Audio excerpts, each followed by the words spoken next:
Archaeologists recently found something fascinating from a forgotten Maya kingdom, a tomb hidden in a collapsing pyramid. Inside, there was a king buried for 1,700 years, a jade mask that looks almost human, but not quite. And all this thanks to the looters who missed it by just 6 feet. They stumbled upon it in 2022 in the dense jungles near the border of Guatemala, Mexico, and Belize. In Mayan times, this little place used to be called Xochitlam. It's a lost city, half swallowed by jungle. This place meant pretty much nothing compared to other big Mayan cities, like Tikal or Teotihuacan, or so we thought. The team found a tomb of a Mayan ruler. The artifacts, the names of kings, all this revealed that Xochitlam wasn't just some tiny village. It was a pretty important place for that culture. And what they found inside that tomb may rival the treasures of any Maya metropolis. The tomb's ceiling had collapsed long ago, but the offerings were still inside and remained intact even after centuries. They recovered over 16 spondylus shells. These things were used by the ancient elite for power and rituals. That meant that whoever the tomb was related to, it was someone wealthy, of high status, who got themselves a ceremonial burial. Archaeologists also found carved femur bones. They were etched with hieroglyphs and names. Maya literally wrote their history in human remains. Researchers want to dive super deep and get a DNA analysis on the bones. Maybe that will help uncover familial ties, origins, or health problems these people might have faced. And most important of all, the mosaic jade mask. It was pieced together from luminous green tiles into an expression that feels almost human, almost alive. A lot of people were joking that it's just like Jim Carrey's mask in the famous movie. But it wasn't a magical artifact. That was the face of a forgotten Maya king, staring out at us after 1,700 years of silence. His name was etched into the femur bones, Itzam Kokaj Balam. Historians think this might be the ruler who reigned around 350 BCE. Unfortunately, this period is super underdocumented. We barely know anything about those times, but it looks like he was pretty important to the locals. One of the bones even showed a carved figure holding a deity's severed head. The deity's head looks exactly like the jade mask. Perhaps this was supposed to be the king himself, defeating some mythological villain. Other inscriptions mention the king's father and grandfather. That links Xochitlam to the mighty Maya capitals we mentioned, Tikal and Teotihuacan. Tikal was once the beating heart of the Maya world. It was a fascinating megapolis. A city rose from the Guatemalan lowlands with towering step pyramids that scraped the sky. That place was home to tens of thousands of people. It was also a hub of art, astronomy, and culture. The rulers were worshipped almost as living deities. Their deeds were carved into stelae that still stand amid the howler monkeys. Teotihuacan was located even further north. Now that was a mystery of another kind. It wasn't really Mayan, but rather Central Mexican. But still, that was a true metropolis, one of the largest cities in the world during its time. It was most famous for its Avenue of the Dead and colossal structures like the Pyramid of the Sun. It was a rich cultural center that had a worldwide influence. For centuries, both Tikal and Teotihuacan seemed to have completely different cultures. Tikal was a flourishing city-state where people loved reading, astronomy, and beautiful architecture. Teotihuacan was a titanic militaristic superpower. Two big centers of Mexico, separated by 600 miles of jungle and mountains. Compared to these imperial capitals, Xochitlam was a whisper. But it looked like this Itzam guy from the tomb wasn't just a ruler of a random village. He seemed to have political ties in ancient Mesoamerica. The craziest part is that we almost lost this piece of history, all because of the looters. At some point in the past, grave robbers had tunneled dangerously close. They stopped digging just 6.5 feet away from the tomb. That's just like in that meme with the diamonds. Sometimes you stop digging right before you hit it big. But in our case, thank heavens they didn't get there first. That's how close we came to losing a piece of history. In an almost poetic irony, it was the looters' tunnels themselves that led Estrada Belli's team to the site. Archaeologists have been looking around and using the so-called LiDAR technology. That's basically laser beams shot from high above, which help them map the spot. It's like taking X-rays of the jungle floor. And that's when they found the little signs of intrusion. They quickly realized that if someone was digging here, they were probably looking for something important. Without the failing looters, they might have walked past a discovery. In any case, archaeologists want to keep searching. They might even find more chambers buried inside the abandoned pyramid. We just keep finding mysterious things related to the Maya. Recently, buried deep within the ruins of Tikal, archaeologists found a house. And in that house, a limestone altar. It was covered in vibrant murals of red, yellow, and black. What's weird is that this build wasn't made by Maya. It was unmistakably Teotihuacan in style. And just like the tomb from before, it was made about 1,700 years ago. The altar was discovered inside a Maya-era residence known as Group 6DX7. It stood 3.5 by 6 feet right in the center of the home. That was very typical for Teotihuacan traditions. It bore a mural of the storm god. That was also a central deity in the Teotihuacan pantheon. But this altar depicted no kings and no rulers. That's very weird. As we said, Maya worshipped and honored their dynasties and political power, putting them pretty much everywhere, like some merch. But instead, this altar worshipped the deities alone, and it did so in the heart of Maya's main capital, Tikal. When archaeologists dived deeper, they saw it as unmistakable proof that Teotihuacanos not only came to Tikal, they thrived there. This house wasn't some trade outpost. People actually lived in it. Teotihuacanos built homes, practiced their rituals, and left their deities behind in this city. And Maya seemed to be chill about that. Researchers think this was a home for some elite people from Teotihuacan, or maybe it belonged to Mayans who practiced Teotihuacano culture and deeply respected it. But it might be something darker than a simple, friendly multiculturalism. The two cities weren't in the best relationship. There was some tension, maybe even surveillance. The house and the altar were probably built around 300 to 400 BCE. That was a period when Tikal was rising in power. This might have caught the attention of the mighty empire to the north. It's almost as if Mayans poked the beast. By 400 to 450 BCE, that attention may have become something sinister. The altar could have actually been the symbol of domination. Had the Maya of Tikal truly welcomed their guests, or did they come here and bluntly started building foreign altars in sacred spaces? Did Teotihuacan use this as some kind of soft invasion? In that case, it would make sense for Mayans to destroy that place or vandalize it somehow. Mayans regularly buried their buildings and rebuilt on top of them. But for some reason, this altar remained untouched. Mayans found it and buried it with the surrounding buildings as they were. No vandalism, no destruction, no rebuilding even. Looks like they had some complicated feelings about Teotihuacans.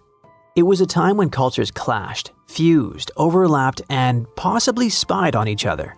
Perhaps one day we'll learn more about what really happened among these ancient civilizations. Once upon a time, I searched through the jungle, following a map poorly drawn on a piece of cloth. After days of walking, I reached an ancient Mayan temple. As soon as I stepped in, a strange noise echoed. I turned to leave, but suddenly the floor cracked beneath my feet. I fell into a 1,600-year-old tomb. Finally, I got lucky.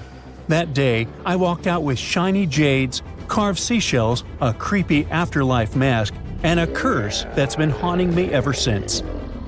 Well, okay, maybe it didn't happen exactly like that. Or maybe it didn't happen to me. Sadly, real-life archaeology is not like Indiana Jones movies.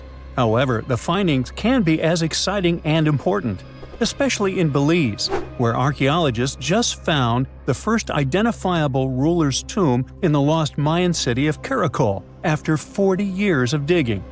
A team of archaeologists finally unsealed a hidden chamber, buried deep beneath a structure they'd already studied. And inside that tomb, which is indeed around 1600 years old, was Shak, the first known king of Karakol. His name is commonly interpreted as Tree Branch Rain Deity, which is poetic and incredibly awesome. King Shak was believed to be a Mayan deity in control of rain, thunder, and lightning. According to folklore, he used axes to strike rain-bearing snakes in the sky to make the rain fall. The buried king is considered to be the dynasty founder. The royal dynasty he founded lasted more than 460 years. And judging by what was buried with him, we can assume that King Shak was greatly celebrated. His tomb had jade beads, carved bones, seashell jewelry, and ritual pottery vessels. One of those vessels shows Ekchua, the Maya deity of trade, receiving offerings. Others showed bound prisoners. Archaeologists could tell they had found some high royalty when they noticed a considerable presence of red cinnabar in the tomb, a rare and expensive material from the Mayan world. Then there's a jade mosaic mask, pieced together like a puzzle to cover the king's face in brilliant green. Jade wasn't used just because it was shiny. It was sacred and symbolically associated with life and demise. Polished jade glistens like it's been dipped in water, cool at first, but quickly warming in your hand. To the ancient Maya, this lifelike quality made jade a living, breathing substance. And for this reason, it possessed high religious and spiritual importance. The Maya associated it with the breath of life, with royalty, and with eternity.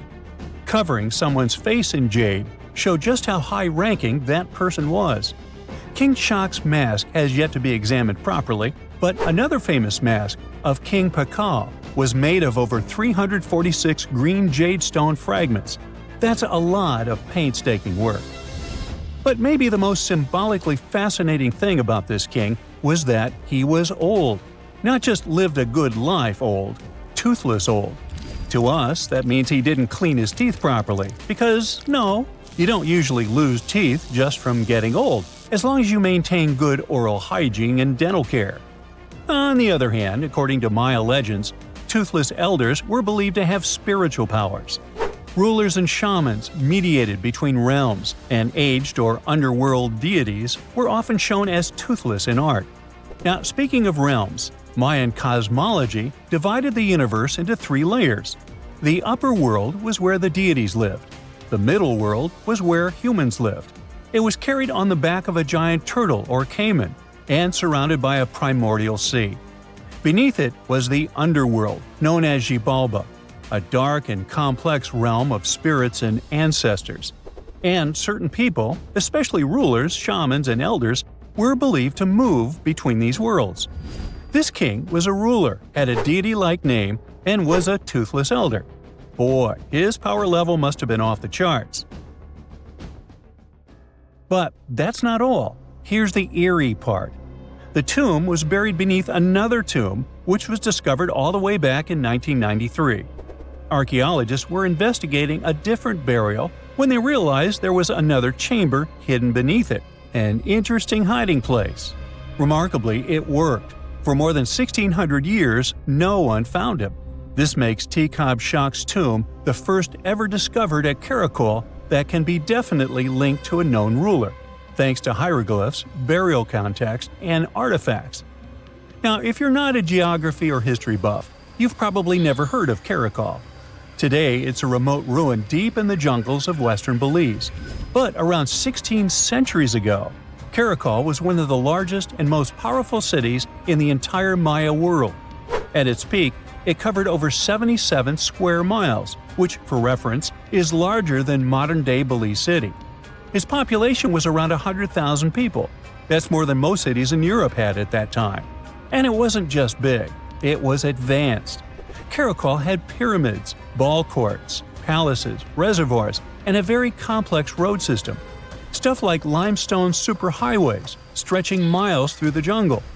Past excavations also turned up arrowheads, drills, spindle whorls, figurines, and everyday tools. King Shak's tomb was one of the three major tombs found in the northeast Acropolis. That's near Kana, the central archaeological complex at Karakol, and one of the tallest human-made buildings in all of Belize, even today. It reaches an imposing 141 feet high and contains multiple levels of elite residences and temples. But even with that size, finding tombs isn't easy at all. Most have already been looted. We don't know what else can be hidden there, and in some places, it's too risky to dig up without causing damage. That's why it took researchers decades to finally find something untouched. However, they were able to report over 850 burials and 175 tombs at Karakol over their 4-decade-long project. One of the earliest tombs, dating to around 350 CE, was a cremation burial containing ritual artifacts such as obsidian blades, atlatl spear points, and ceramic styles associated with central Mexico. So, if you're an archaeologist, this city seems to be an old historical gold mine. And old historical gold mines often come with warnings. For one thing, it's "keep out, the ceiling might fall on you." Besides, even though scientists are excited about this discovery, if the king can really walk between realms, he's probably annoyed by all this. So what happens now that the king's eternal rest has been disturbed? Well, by opening and stepping into the tomb of Tekab Shak, archaeologists basically stepped into a sealed sacred place. Maya tombs weren't just holes in the ground with a fancy coffin. They were sealed like cosmic vaults, locked up with stone, soil, and sometimes elaborate closing rituals.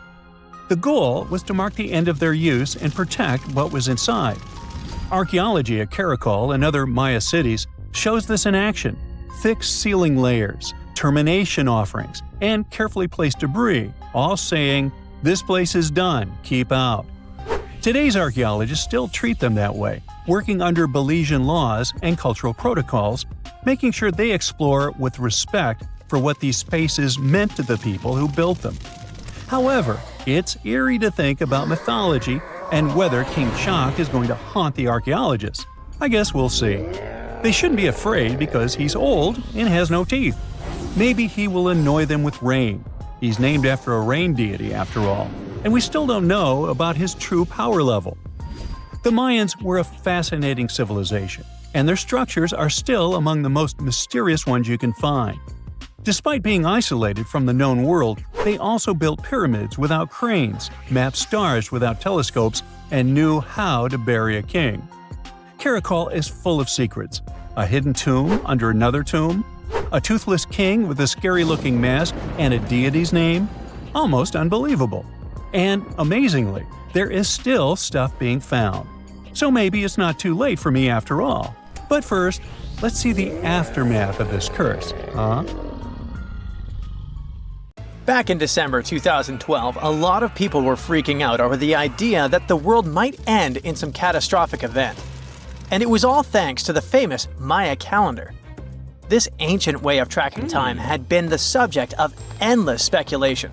But one of its biggest mysteries was definitely an 819-day count found in some versions of the calendar.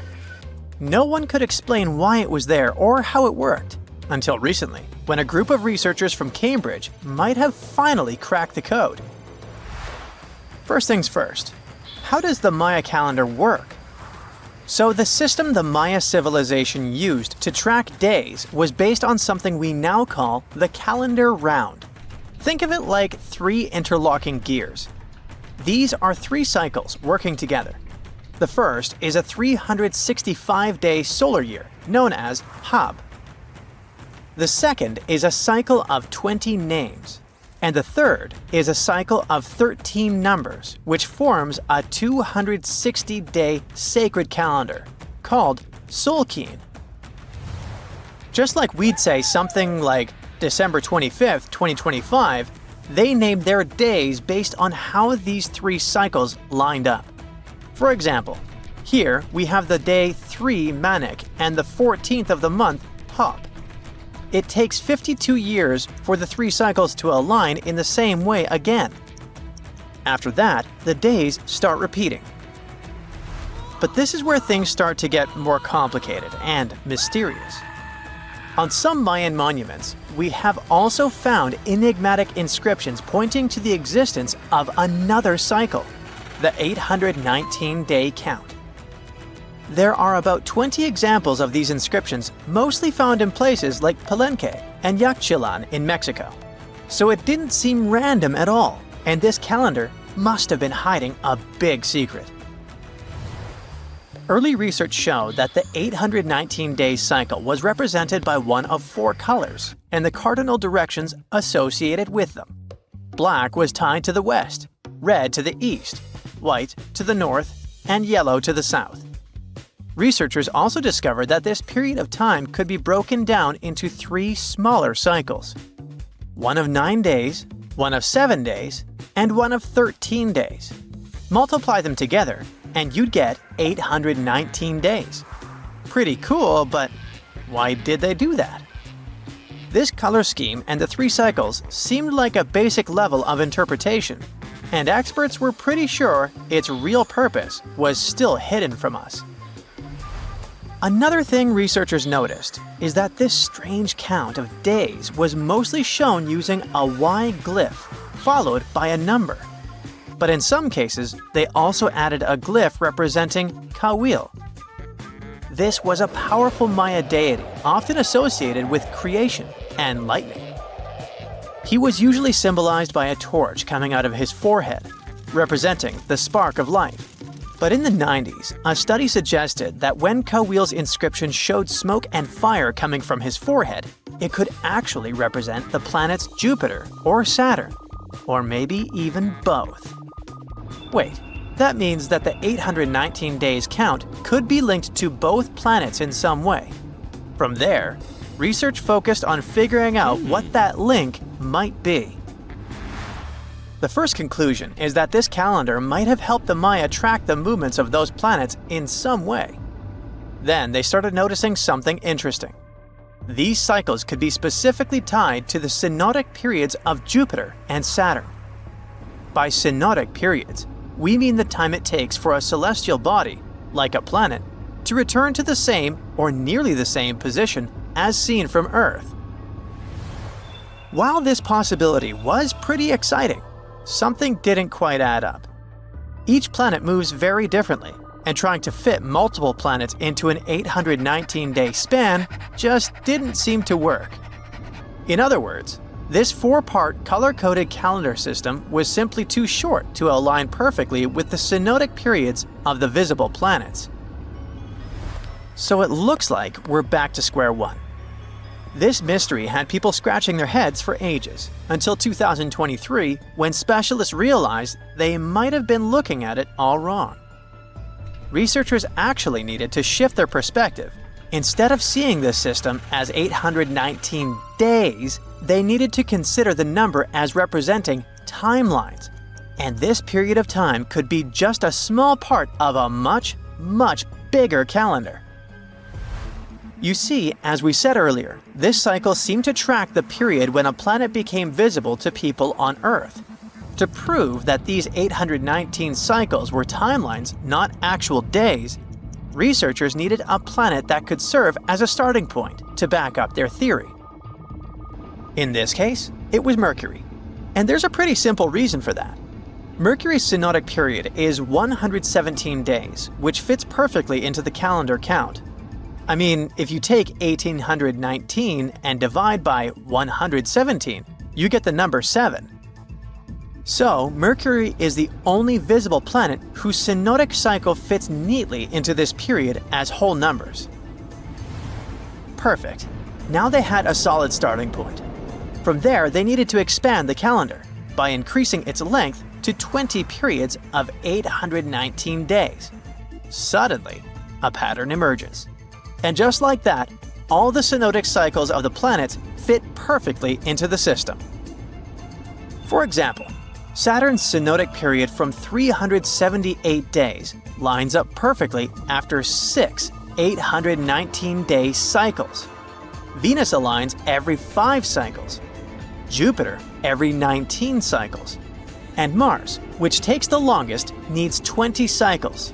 In other words, it takes about 45 years for Mars to align with the synodic periods of all visible planets. So, this is how researchers determined that the ancient civilization wasn't referring to days, but rather to timelines.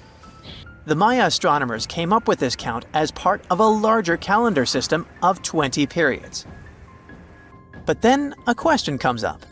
Why was studying the synodic period so important to the Maya? Well, we don't have super specific answers about this mysterious calendar yet. But what we can say for sure is that the Maya truly believed in the powerful influence of the cosmos on daily life. So maybe they wanted to analyze how the movements of all the visible planets lined up with their other calendars. Of course, this system is just one part of the Maya's amazing and advanced understanding of astrology.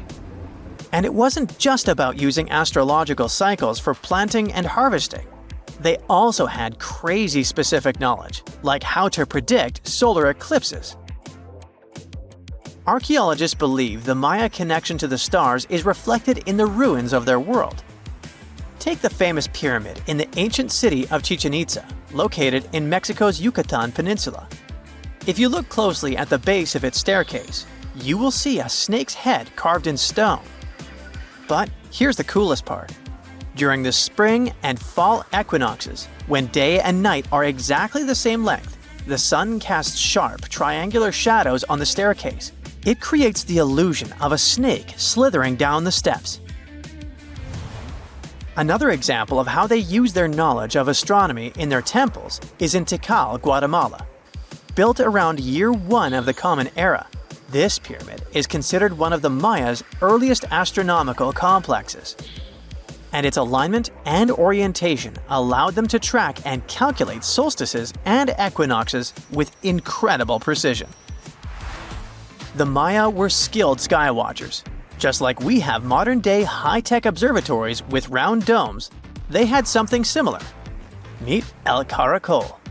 The name means snail in Spanish and refers to the spiral staircase inside the tower. Built around 906 Common Era, it was the perfect place to observe all the changes in the sky and track the movements of the sun, moon, planets, and stars.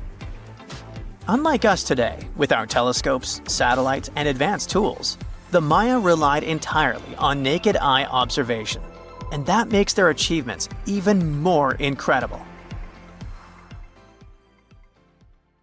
You are lost deep within the jungle in the Yucatan Peninsula in Mexico. There are strange noises all around you, and to make it worse, the sun is setting. Soon, you'll be alone in the middle of an unknown rainforest.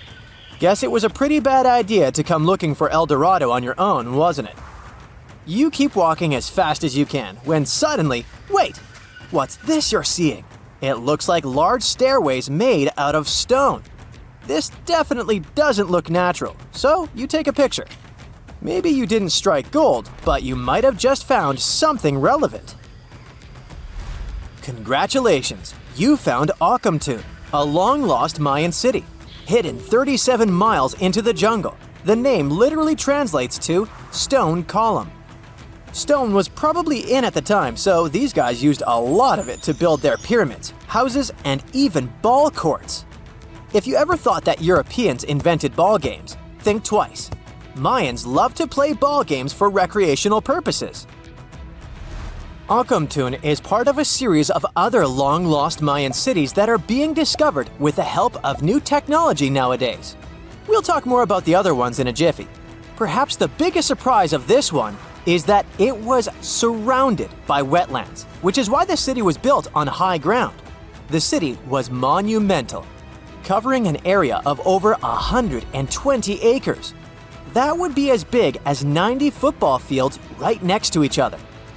Scientists have found proof that Untouched had pyramids of up to 49 feet high, and that it was likely an important social hub between 250 and 1000 CE. This is definitely a game changer. But lost Mayan cities began to be unearthed in the 19th century. Modern technologies, such as LiDAR imaging, help archaeologists see through dense canopies of the forests. This means that people don't really have to risk getting lost in the tropical jungle like you did at the beginning of this video. LiDAR works sort of like an X-ray. It sends out laser beams that can detect any signs of ruins or ancient constructions. According to space archaeologist Sarah Parchak, Satellite imagery has been a key player in discovering ancient cities in South America, Egypt, and other places. Sarah herself spends most of her days scouring images for any signs of where there could have been cities long ago. She says that more often than not, what happens is that ruins are covered by vegetation, soil, or sand, which makes them super tricky to find. But thanks to these awesome tools, scientists also made the huge discovery of ancient Mayan causeways, which spread throughout old Mayan territories. I mean, take a look at these roadways. You'd expect to see ruins like this in places such as Portugal, England, or the United States. I'm talking about 130 feet wide roads painted white to help travelers journey through the nighttime. Scientists recently unearthed a 110-mile network of roads such as these, and they think this dates back to before the first registered Mayan highways we've known so far. These roadways, which sometimes ran over the swampy ground and were even elevated at times, are being called the world's first superhighways. Even if there is no registry of animal-powered vehicles, it's believed that the Maya used them to travel around a network of possible 964 settlements. They were built like a huge spiderweb, and from what archaeologists have gathered, this huge system of roads worked to connect a big system of economic and social interactions between Mayan cities. This completely debunks the traditional idea that the Mayan pre-classic period, which dates back to 2000 BCE, was made of small, tribal settlements.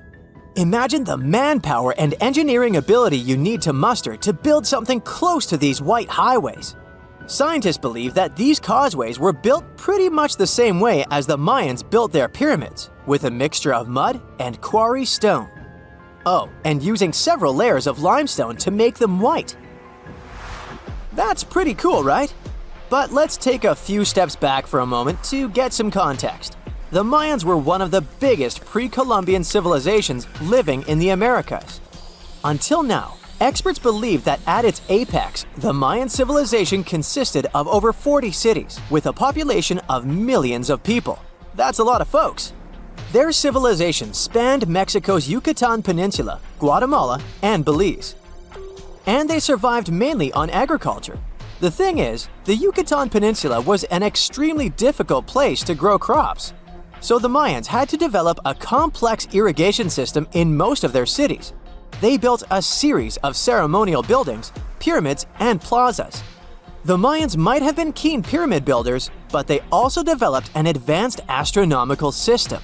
With whatever ancient technology they had, they were able to predict the exact location of planets such as Venus and Mars, as well as the exact dates of eclipses. If you've ever seen examples of ancient Mayan cities, this is Tikal. Located at the heart of the Guatemalan jungle, Tikal is believed to have been the capital of the ancient Mayan conquest state. At its height, it was comparable in importance to cities such as London or New York in today's world. It's composed of a series of complex monuments. The North Acropolis is one of Tikal's most ancient complexes of monuments. Built solely by human hands around 350 BCE, it served as the resting place of kings and chiefs. Its monuments are up to 200 feet high. Back in the day, the step pyramid temples were painted a beautiful red. Mayans loved that color. Today, of course, you'll only see the limestone. Then there's Chichen Itza. It's got one of the best preserved pyramids on Earth to date. Located in Mexico's Yucatan state, this Mayan city is well over 1,500 years old. At its peak, it was home to 35,000 people. The site covers 4 square miles of land. The highlight is El Castillo, a tremendous step-like temple standing 80 feet above ground. Its most peculiar feature is that it has 91 steps up each of its 4 sides, including the upper platform, which makes for 365 steps, the same number of days as the solar year. You can see that these folks were a pretty big deal, huh? That's why nobody can really understand what happened to them. There's a big lack of evidence on the decline of this almighty empire. What could have been the cause of their demise? Was it a drought? New research in 2017 did bring some new discoveries into the mix. Using data from a site at Ceibal, located at southwest of Tikal, scientists analyzed radiocarbon data from ceramics and archaeological excavations to extract new information about the unexpected demise of this great civilization. The information shows that instead of a sudden collapse, the Mayans most likely fell in waves of social instability and political crises. These events are believed to have deteriorated Mayan city centers and began causing the dispersion of the Mayan population. It's hard to pinpoint the exact causes, though. But hey, recent discoveries are shedding a big light on humanity's past. Not only about the Mayan Empire, but about other long-lost civilizations of South America. A major recent discovery in Brazil was done using satellite imaging technology and is also shocking scientists. Some images from near the Xingu River, also in the Amazon, suggest that cities of millions of people might have existed inside the jungle, way before our modern civilization ever existed. I mean, if this doesn't shock you, I don't know what will. Satellite imagery also detected a network of trenches dating back to 200 and 1200 CE in the Bolivian Amazon forest.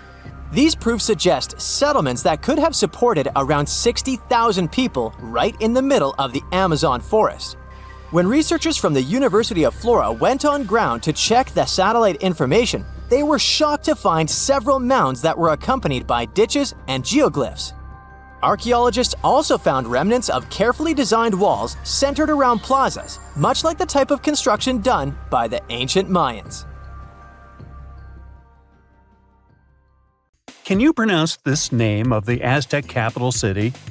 Yes, it's quite difficult to say in English and above my pay grade. Okay. It's Tenochtitlan. And Mayan cities are hard to pronounce too. Consider Jaxchilan. They must be part of the same language, right? Well, not really. The Aztecs and the Mayas were among the most famous Mesoamerican peoples. That's present-day Central America. But they didn't speak the same language, and they weren't even the same civilization. The two nations lived in different eras. The Aztecs dominated the region from the 14th to the 16th century. Back in Europe, this was near the end of the Middle Ages. The Mayas came before the Aztecs. Historians believe they started building city-states in the 3rd century. Their peak lasted until the 10th century. Now, this doesn't mean that the Mayas and the Aztecs didn't have contact with each other. But at the time this happened, the Mayas were on a decline, so the Aztecs traded more with their descendants than with real Mayan people. The two civilizations didn't even live in the same place. The Aztecs built their cities in the north of what is today Mexico. The Mayas lived to the south of them in the Yucatan Peninsula. Yes, that's also in Mexico nowadays. But the Mayas inhabited parts of modern-day Guatemala and Belize as well, and they spoke a number of languages. There's a whole Mayan language family they spoke, not just one language. Some of those languages have survived through today. Estimates show that there are 6 million indigenous Maya people groups spread across Central America. In Guatemala, there are 21 Maya languages recognized by the authorities. Further north, in Mexico, the number of official languages is 29. For the Aztecs, the situation is much simpler. They had a single language.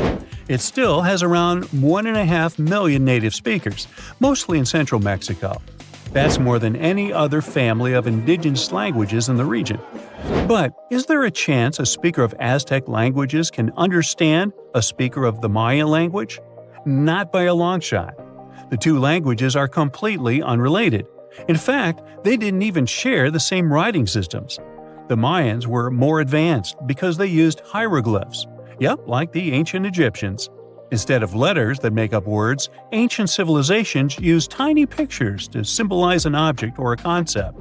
When the Mayas wanted to write the word jaguar, for example, they would draw a small image of the animal. In total, their writing system had more than 800 characters like this one. Way too complicated compared to the modern way we write down words. But the Aztecs were one step behind the Mayas. They used pictograms and ideograms. Simply put, these are elaborate drawings that mark an object, animal, or concept. Compared to Mayan hieroglyphs, they aren't simple symbols anyone can draw, but true masterpieces of visual art. Only highly skilled painters could draw them. I don't say write because, technically, the Aztecs didn't have a writing system. So you could say that the Mayas were more advanced when it came to language. After all, they had the only known fully developed language in the Americas before the arrival of Europeans. But in terms of culture and economy, the two societies weren't that much different. Neither of them used work animals for agriculture and transport. The main crop for both peoples? You guessed it, corn. What they called maize. Christopher Columbus was the first to transport corn back to the old continent in 1493. The Mayans also cultivated sunflower, vanilla, and cotton. The Aztecs produced chili, beans, and squashes. When it comes to meat, the Aztecs were happy to catch fish and shrimp. The Mayans penned turkey, just like we do with chicken today. The Aztec society consisted of nobles and commoners, all led by an emperor.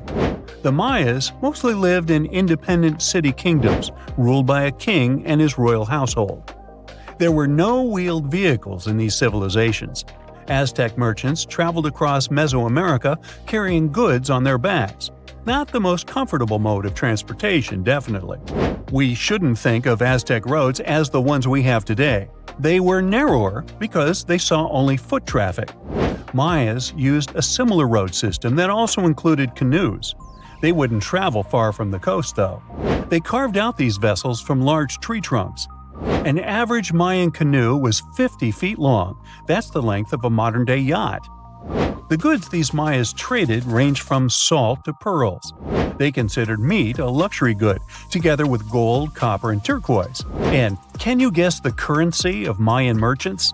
Let me give you a hint. It wasn't metal and paper like it is today, but cocoa beans. They had a fixed market price, which made them the ideal payment option. The situation in modern societies is not much different.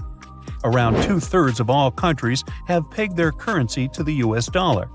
For Mesoamericans, cocoa beans were their green banknotes. The Aztecs used the same exact currency, but with a twist. They had something called axe money. One axe was worth 8,000 cacao seeds. I bet their exchange offices were fun places to work. When it comes to minerals, jade was highly esteemed in both cultures. The Mayas and the Aztecs made tools and ornaments from it.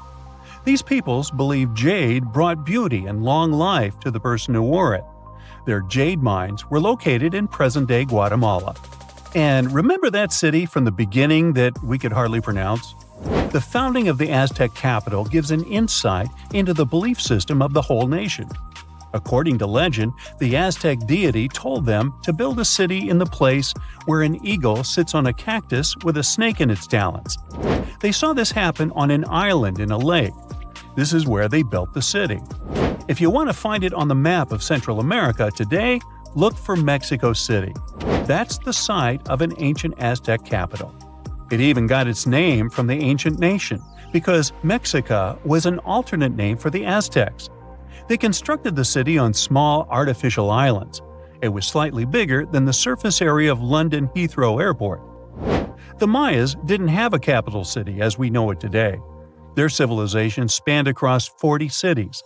These settlements had a population of 5 to 50,000 inhabitants. Today, these sites could be classified in terms of size as small American towns. But the total number of Mayan cities is not final. Archaeologists keep discovering new ones deep in the jungle of the Yucatan Peninsula. Quite recently, researchers unearthed a new site in the southeast of Mexico. They found a number of stone columns and named the city after the Mayan word for it. Back in the day, the city was part of the central Maya lowlands. Today, this region is covered with thick jungle.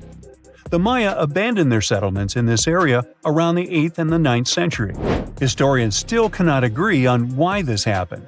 Some claim overpopulation was the main issue.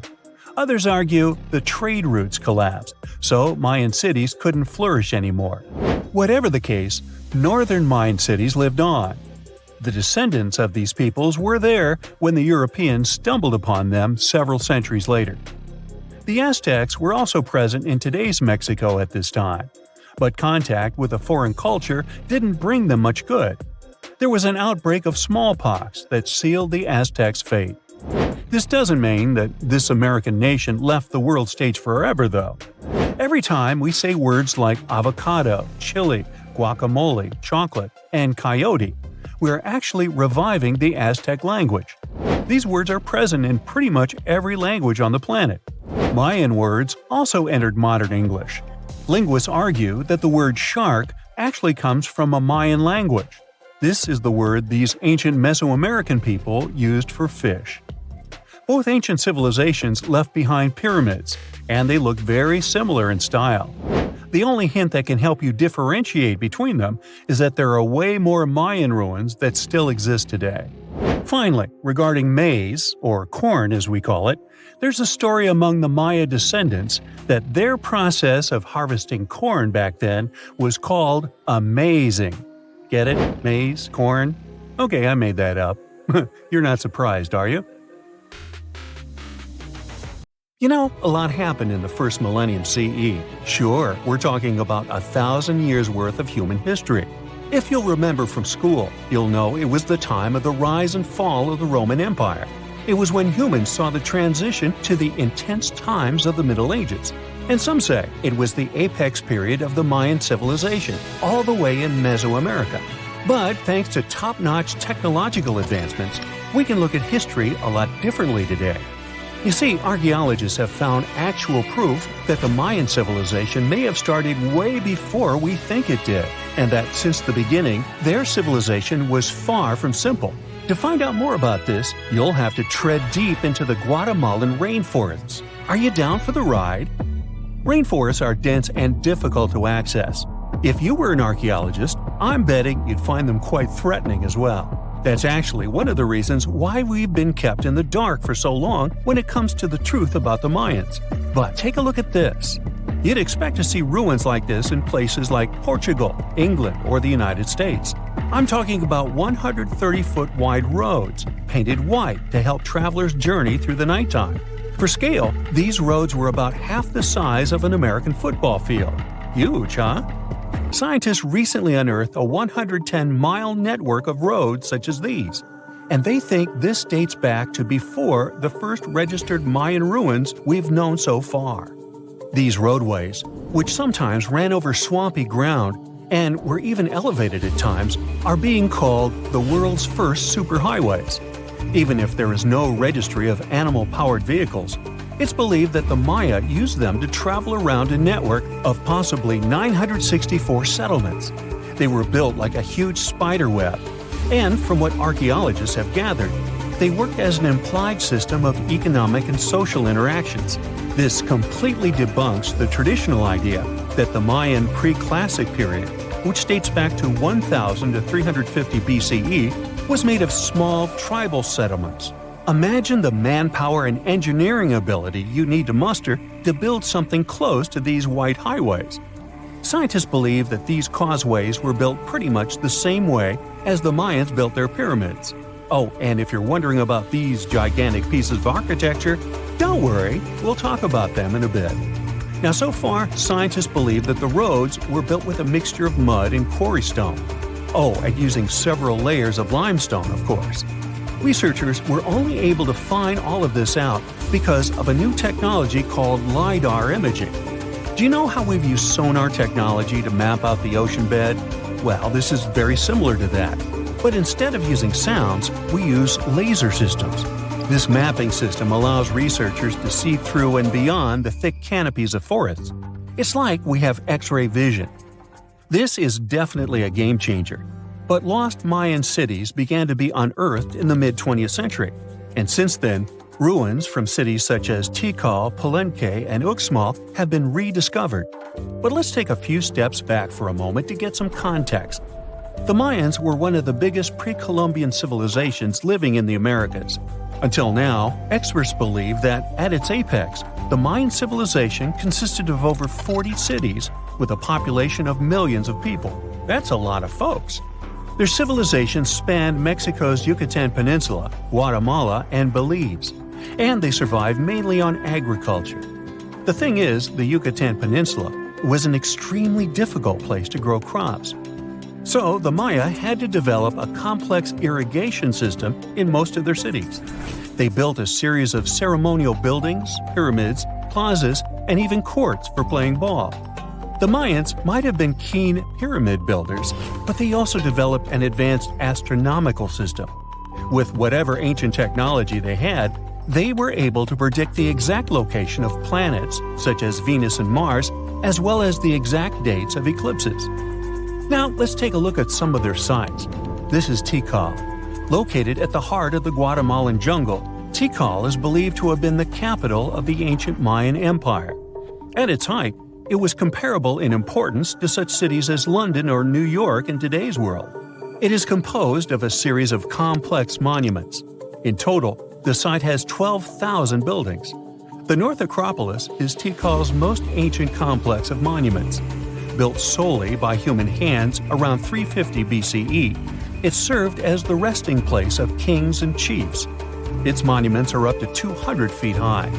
Back in the day, the step pyramid temples were painted a beautiful red. Mayans loved that color. Today, of course, you'll only see the limestone.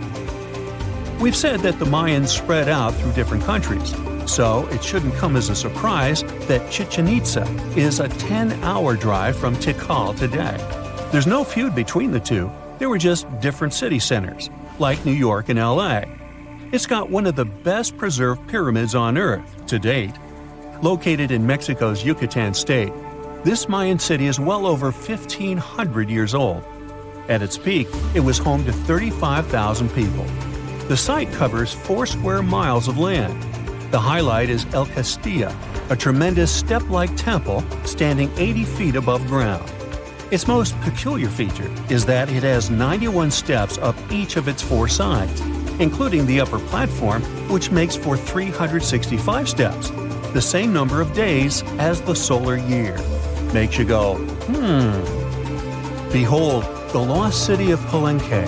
Another important Maya city is believed to have hosted over 6,000 people at its peak. Archaeologists have made some unusual discoveries on this site. The most eccentric of them all makes us think of Indiana Jones and the Tomb Raider. One of the buildings in Palenque is believed to be the final resting place of the Red Queen of Palenque. She was believed to be the grandmother of the last Mayan king. In her honor, a huge monument was built to keep her body after her passing. The discovery of the tomb itself was already thrilling. Archaeologists found an ancient monument when digging at the site back in 1994. The first they saw was a room with a hidden door. Once they opened the door, they discovered an 8-foot-long corridor. At the end of this corridor was the queen's chamber, and inside was the mummy of the queen herself. They found her to be accompanied by her pearls, jade shells, and expensive rocks. But as the team explored the remains, they saw something strange. The room was filled with a red-colored powder. Researchers knew that the color red was important to the Mayan people, but they didn't understand why the queen was buried with this unknown substance. They took a sample back with them for further analysis and discovered that the red powder was cinnabar, a very dangerous mineral. This powder, when inhaled, can cause severe health damage to a person. The team concluded that this could only be a trap for anyone trying to steal her riches. Talk about curses, huh? One thing that has always troubled researchers is the lack of evidence on the decline of this almighty empire. What could have been the cause of their demise? Was it a drought? Some disease? New research in 2017 did shed some light on this issue. Using data from a site called Ciabal, located southwest of Tikal, scientists analyzed radiocarbon data from ceramics and archaeological excavations to extract new information about the unexpected passing of this great civilization. The information shows that instead of a sudden collapse, the Mayans most likely fell in waves of social instability and political crises. These events are believed to have deteriorated Mayan city centers and began causing the dispersion of the Mayan population. So, what's your take on the end of this story? The story goes that 2 Mayan twin boys loved to play ball. Sure, they were really good at it, but they also made a lot of noise when playing. The lords of the underworld soon became bothered by the sound and summoned the 2 boys to the underworld, a place the Mayans called Xibalba. As soon as the boys reached their gloomy destination, the lords of the underworld began putting them through a series of tests. Soon enough, the inexperienced twin boys failed the tests and lost their lives. But this was not in vain. This sad event resulted in the appearance of a beautiful fruit tree. Soon enough, a young woman saw a beautiful fruit on this tree and reached up to pick it. Legend has it that soon after that, she gave birth to another set of twin boys named Hunahpu and Xibalabaqui. Just like their ancestors, these twins were great ball players, but they were equally as loud, and the lords of the underworld became annoyed again. They decided to ask this pair of twins to come to play a game in the underworld, hoping to get rid of them too. When the twins arrived, the lords sent them through a number of frightening places. The first one was the House of Gloom, which was very dark. They then passed through the House of Knives, where they had to avoid getting injured. The twins then built a fire in the House of Cold, so that they didn't freeze, and ran through the House of Jaguars, where they tricked the animals into not eating them. Finally, they entered the House of Bats, where they seemed to have lost their luck. One of the bats managed to run off with Hunahpu's head. The lords then challenged the twins to play ball with them, but the boys were clearly at a disadvantage. Xibalabaqui placed a turtle on Hunahpu's shoulders to make up for his lost head, and they began playing. As the lords became distracted by an animal near the court, Xibalabaqui stole his brother's head and placed it back in its place. Much to the annoyance of the lords, the twins were now able to tie the game. Hunahpu and Xibalabaqui continued to perform a series of tricks for the lords of the underworld. One of them involved Xibalabaqui injuring Hunahpu and then bringing him back to life. The lords were so impressed by the twins' performance that they asked them to do the same trick on them. Of course, the twins agreed, but after performing their trick on some of the lords, they refused to revive them. Seeing what had happened, the lords of the underworld admitted defeat and begged for their lives, promising not to intervene in the lives of people ever again. Hunahpu and Xibalabaqui were happy to have avenged their ancestors and gained the respect of the lords. Legend has it that the lords of heaven were so impressed by the twins that they took them to live in the sky by turning them into the moon and the sun.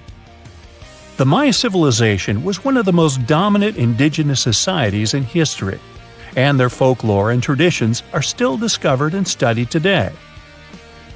They used to live in a territory called Mesoamerica. It was made up of modern-day Mexico and parts of Central America like Guatemala, Belize, Honduras, Yucatan Peninsula, and El Salvador. They lived from 1800 to 900 BCE and up to 900 to 1500 CE. Apart from their impressive legends, the Maya were very skilled inventors. They're known for their calendars, writing systems, farming methods, and sports. Their writing, for example, was found preserved on buildings and stone monuments, as well as in rare books and pottery. It's a system made out of more than 800 hieroglyphics in various combinations. Each of those signs was said to represent a syllable. Their writing system was deciphered by accident by Tatiana Proskorakov, an American woman who initially studied to be an architect. Since she didn't find a job in her field, she eventually became a Mayanist in her own right, despite not being academically trained. She was the first to notice that the Mayan upended frog glyph meant birth, and that their toothache glyph meant the date when the king ascended to the throne. It made it easier for scientists to pinpoint birthdays, as well as the names of the rulers of a specific Mayan dynasty. They also invented the concept of zero, which is seen as one of the greatest innovations in mathematics, physics, and human history altogether. Sure, even back then, people understood the idea of having nothing, but the concept of zero as a number is a relatively new invention. A fun fact about Mayans is that they really liked hats. The bigger your hat was, the more important you looked. Not only was it a sort of fashion statement, but it also made them look taller, which was a big deal for their aesthetic. The Mayans also came up with one of the most intricate and complex calendars in human history. It was the first to use 0 as a placeholder. Their calendar ended on December 21st, 2012, which led some people to believe that it translated to the end of the world. Obviously, that was not the case. It just so happened that the date coincided with the end of a Mayan cycle of years. But as advanced in science and astronomy as they were, they did make some mistakes. One of them was their belief that the world was flat. Their theory was that the 4 corners of the world were watched by the Brother Lords, who kept the sky from falling over their lands. Hats off for their menus, though, as they were well-known chocolate eaters. They turned eating chocolate into a form of art. The drink they made wasn't really like the hot chocolate we enjoy today, though. The recipe included mixing cacao with water, honey, chili pepper, cornmeal, and other ingredients to make a foamy, spicy drink. The ritual of drinking cacao was a crucial part of their celebrations. We're not done discovering all the amazing parts of their architecture and civilization. It was only a few years ago that a Maya pyramid was found at Tonina, in the Mexican state of Chiapas. It was estimated to be more than 1,000 years old. The reason why it escaped archaeologists for so long was that it lay hidden under what was believed to be a natural hill. The ruins of 2 Mayan cities have been recently discovered in the Mexican state of Campeche. Why didn't we find them until now? Well, they were concealed by really thick vegetation, which made it difficult for archaeologists to reach them. The Mayans didn't just disappear. Their descendants are still around today, many of them choosing to live in their ancestral homelands. You can find them in Guatemala, for example, where the Maya people make up the majority of the population. Overall, the Maya ethnic group contains people that speak different Mayan languages, such as Yucatec, Quiche, Quechua, or Mopan. They had no idea what a spa day was, but the Mayans really enjoyed a nice sweat once in a while. Sweat lodges were discovered around ancient Mayan sites. They were built out of stone or adobe. These rooms were an essential part of their cleansing and healthcare rituals. One of the earliest sweat lodges was found in Quello in northern Belize and appeared to date back 3,000 years. One of the most important parts of the Mayan culture was a ball game which they named Pix. It had both political and spiritual significance. We can see ball courts at important parts of Mayan archaeological sites. The main goal of the game was to pass a rubber ball through a very high stone hoop without using your hands. Basically, it was a combination of soccer and basketball. However, it could have serious consequences. The loser could, at times, even lose his own life. Ooh, high stakes indeed. Because of this game and the need for bouncy balls, the Mayan people were some of the first cultures to use rubber. They made it using natural latex. There were different kinds of rubber depending on what natural substances the latex was mixed with. And that, my friend, is the way the ball bounces. Sorry, but you know me, I just couldn't resist. Can you tell me what date it is today? Piece of cake. You just look at your smartphone and voila, you immediately know the day, month, and year. But was it always this easy to tell the date? Did the ancient people even have the concept of a year that lasts 365 days? Yes and no. Mayan calendars had cycles. That's close to what we call a year. But the Mayan cycle was much longer, 819 days. And this is where the mystery begins. 819 days compared to what? When does this calendar begin, and when does it end? Scientists were asking themselves this question for decades. They discovered and deciphered the Mayan calendar during the 1940s. Recently, 2 American scientists, John Linden and Victoria Bricker, came forward with a solution. So, what did they do differently from their predecessors? The duo deciphered the code by broadening their thinking. They expanded the calendar from 819 days to full 45 years. That's 20 times longer than the original cycle. And a pattern started to emerge. This was a major breakthrough because the Maya told time in a complicated way. You can forget about the easy-to-read Arabic numerals we have today. These ancient people used glyphs. These are tiny images that represent characters. Something like the icons on your desktop or universal symbols. When you see a little dot with 3 curved lines above it, you know there is a Wi-Fi network available. The Mayan calendar used glyphs that represented animals or natural phenomena. For example, there were symbols for a jaguar and an eagle. Each glyph marked one day. Each cycle is repeated 4 times, 8 and 19 x 4. Let's call these 4 cycles blocks. The Mayas colored each block differently. Scientists thought these colors corresponded to the 4 cardinal directions. Red was east, white, north. West was black, and finally, yellow marked south. But then the 1980s came. Yeah, this was a weird decade. The calculations were all wrong. Researchers determined that the colors were associated with the position of the sun in the sky. It turned out that the color yellow represented the highest point of the sun, which is called a zenith. White was the lowest point, called the nadir. It seems that the calendar showed just how good the ancient Mayas were at astronomy. This is most evident at Chichen Itza. This principal Mayan city is located on the Yucatan Peninsula, Mexico. There stands an impressive step pyramid. It is dedicated to the feathered serpent deity, and its alignment is perfect. Something marvelous happens here twice a year, during the equinoxes, March and September. These are the times when the sun shines directly over the equator. On these 2 dates, the day and night last the same. At the site of the pyramid, sunlight first illuminates the sculpture of the serpent head at the base of the structure. Then it makes its way up the 91 steps.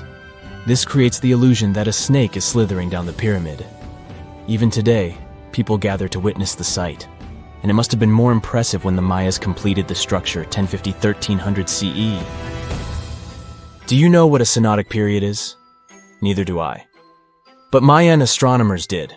A synodic period is the time that passes before a stellar body does a full lap. For example, this is the period between 2 full moons. When you look from Earth, this period lasts roughly 30 days. And the Mayas were looking at the skies non-stop. They carefully noted the synodic periods of all planets. From Venus to Saturn, these ancient astronomers kept records of nearly all celestial bodies. But what does this have to do with their calendar? The American researchers' calculations revealed the link. Let's take the planet closest to the sun as an example, Mercury. Its synodic period is 117 days. Multiply that by 7 and you get which number? Exactly 8 to 19, when 17 x 7 equals sign 819? Coincidence? Definitely not. Because synodic periods of other planets also neatly match the magical figure 819.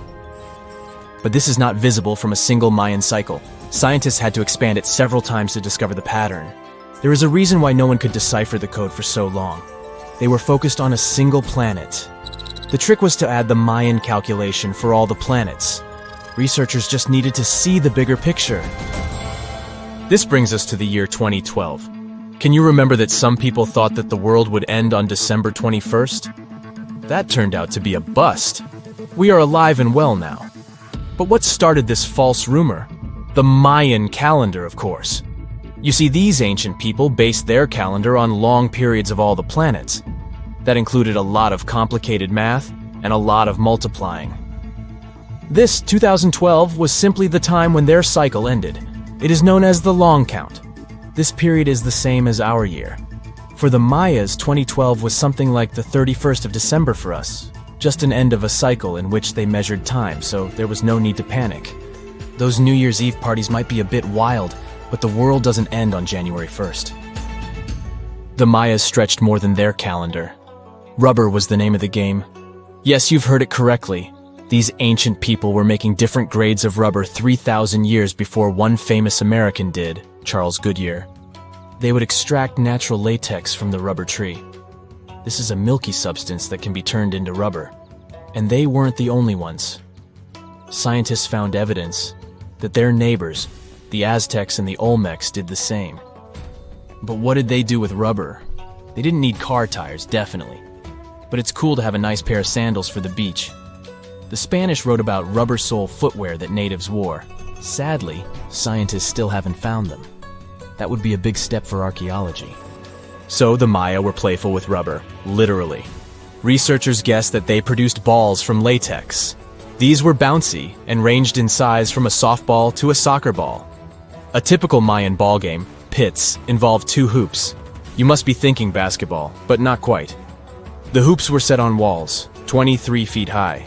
Compare that to the NBA standard of 10 feet. And the hoop was the other way around. There is also a sweet side to the story of the Mayas. These ancient people enjoyed chocolate. In fact, the modern word chocolate probably comes from their language, xocolotl. This meant bitter water. Okay, you get the bitter part, but why water? The Mayas didn't produce chocolate in the form we know it today. They didn't make bars of chocolate, they drank it. Smashed cocoa beans made for excellent drinks.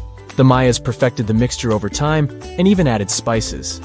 Anyone up for a fiery chocolate drink with stew peppers and cornmeal? Who knows, maybe this beverage actually tasted well. Cocoa beans were sacred and used as a currency.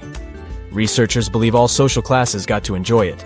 Free chocolate for all sounds nice even today. But where did the Mayas get clean water for their cocoa drinks? From the oldest known filtration system in the Western Hemisphere. It was based on zeolite. These are minerals that contain aluminum and silicone compounds. And guess what? Modern air and water purifiers still use this material. Mayan tech wins yet again. Back in Europe, Roger Bacon developed a sand filtration system in 1627, some 1,800 years after the Mayas. But what about regions without rivers, lakes, or springs? Mayan engineers had it all figured out. Rainwater. They would carve out large reservoirs in the limestone bedrock. Then, they would coat these underground caves with a layer of a watertight material. The final step was to make small channels that collected water from the hills above. Scientists estimated that just one of these reservoirs could hold on average 10,000 gallons of rainwater, enough to fill 55 modern hot tubs. So, imagine you're 15 and you get bored of playing video games. Instead, to pass the time, you decide to give some attention to an old hobby of yours, tracking down lost Mayan cities.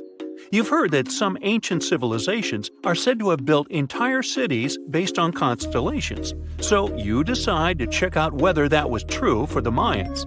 You find a book containing all the constellations the Mayan civilization believed to exist.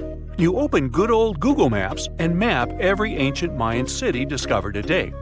You start seeing that this information actually matches. And truly, the biggest ancient Mayan cities correspond to the brightest and biggest stars of the Mayan constellations. Okay, this is getting interesting. You manage to map out over 100 ancient cities when you suddenly notice something strange. There's an area in the Yucatan Peninsula in Mexico where archaeologists have unearthed 2 Mayan cities. But on the constellation map, there are 3 stars. Could this mean there is a long-lost city waiting to be discovered nearby? You might think this sounds too daydreaming, but the story is actually true. The previous account happened to a Canadian teenager named William Gaddery. The boy is known as a science genius and had even won an award for the constellation theory we presented just now. When he noticed that a 3rd city was missing from the 23rd constellation he was examining, he began to scour the internet for satellite pictures that could help him solve this mystery. He looked into images from NASA, JAXA, a Japan-based satellite company, and Google Earth. These images were still insufficient to answer his questions, so he reached out to a friend inside the Canadian Space Agency. His friend provided him with state-of-the-art satellite imagery that gave him the answer he was looking for. According to the images, there is a large square area right on the border of Mexico and Belize, which looks like the remains of a city. William took the images to a remote sensing expert known as Dr. Armand Larocque from the University of New Brunswick. They studied the images thoroughly and concluded that the area could be housing 30 buildings and even a large pyramid. The scientific and archaeological community went crazy with the 15-year-old's discovery. Could this really be true? Some background. Lost Mayan cities began to be unearthed in the mid-20th century. Since then, ruins from cities such as Tikal, Palenque, and Uxmal have been rediscovered. The Mayans were one of the biggest pre-Columbian civilizations living in the Americas. They began to settle in the area as early as 1500 BCE. Experts believe that, at its height, the Mayan civilization consisted of over 40 cities, with a population of millions of people. That's a crowd. And their cities were pretty interesting. Their civilization spanned over Mexico's Yucatan Peninsula, Guatemala, and Belize. They survived mainly on agriculture, so they developed a complex irrigation system in most of their cities. They built a series of ceremonial buildings, pyramids, plazas, and even courts for ball games. The Mayans were keen pyramid builders, but they also developed an advanced astronomical system.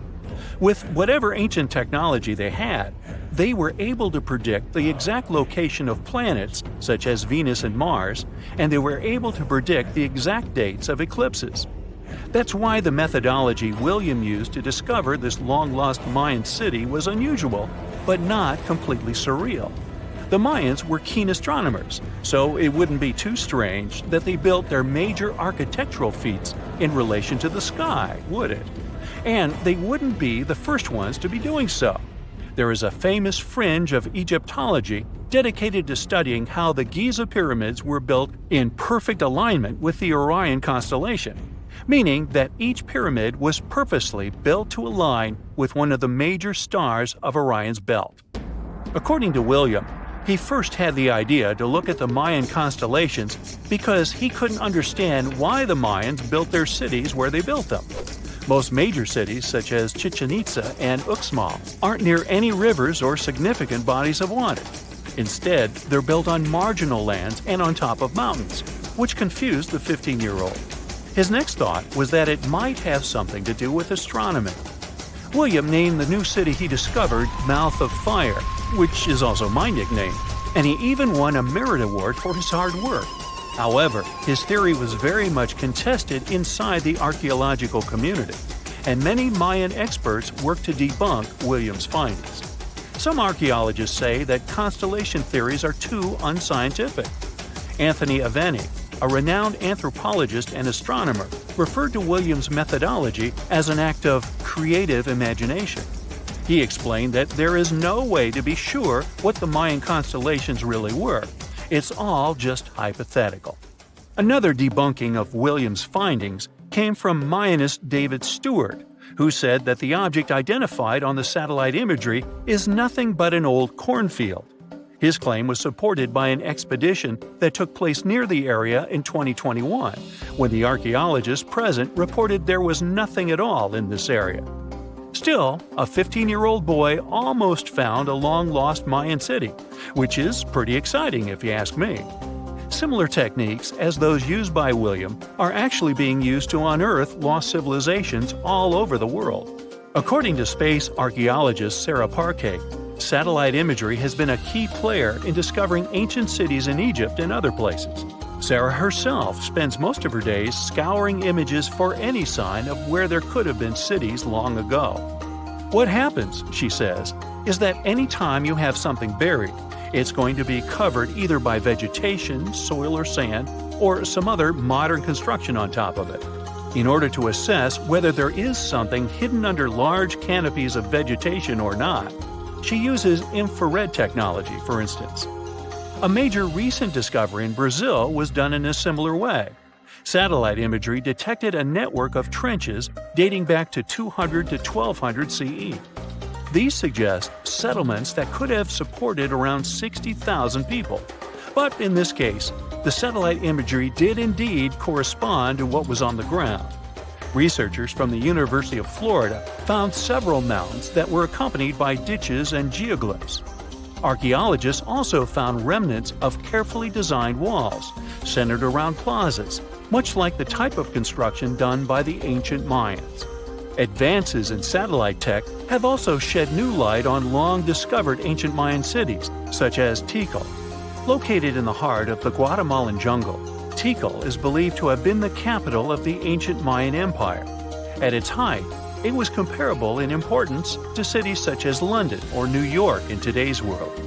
It was composed of a series of complex monuments, many of them believed to have been the resting places of kings and chiefs.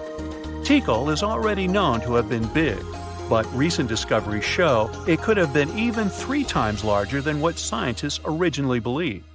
The main discovery revolves around a fortification on the outskirts of the city, indicating how far the original city stretched.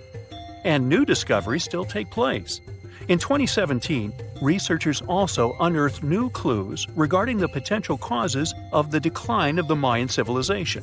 Using data from a Sidon seawall located 62 miles southwest of Tikal, scientists analyzed radiocarbon data from ceramics and archaeological excavations to extract new information about the sudden demise of this great civilization. The information shows that, instead of a sudden collapse, the Mayans most likely collapsed in waves of social instability and political crises. These events are believed to have deteriorated Mayan city centers and began causing the dispersion of the Mayan population. Well, it seems like it's a prime time to uncover ancient ruins. What do you say? Will you give it a try as well?